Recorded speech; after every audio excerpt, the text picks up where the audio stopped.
বিশ্বকাপের পর হঠাৎ অস্তিত্ব সংকটে ছিলেন ভজিনিয়া। যে নামে বিশ্ব মাতালেন সে নামটাই ব্যবহারে নিষেধাজ্ঞা। ডাকনাম ভজিনিয়া, আসল নাম জোসিমার হোসে এভোরা দিয়াস। চিলির ক্লাব ফুটবলে নিষেধ ছিল জার্সিতে ডাকনাম ব্যবহার।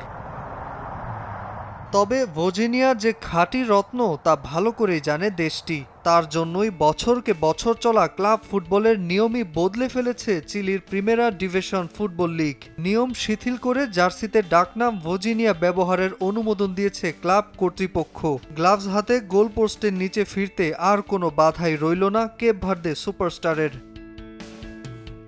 তবে শিগগিরই মাঠে ফেরা হচ্ছে না ভজিনিয়ার। গণমাধ্যমের দাবি কোলো-কোলোর সাথে এখনও আনুষ্ঠানিক চুক্তিতে সই হয়নি তার। মঙ্গলবার সান্তিয়াগো পৌঁছানোর কথা থাকলেও ভিসা জটিলতায় ক্লাবের সাথে যোগ দিতে পারেনি ভজিনিয়া। দ্বিতীয় দফায় ব্যক্তিগত কারণ দেখিয়ে নির্ধারিত ফ্লাইটে ওঠেননি তিনি। এতে ভজিনিয়াকে পাওয়া নিয়ে সন্দেহের দানা বাঁধে ক্লাব কর্তৃপক্ষের।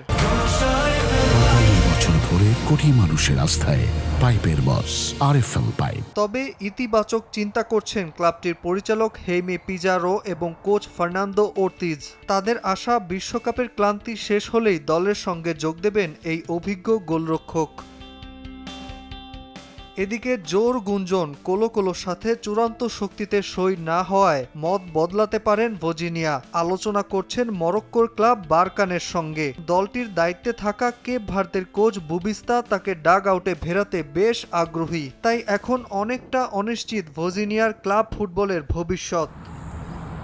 নাজমুল হাসান পুলক, সময় সংবাদ।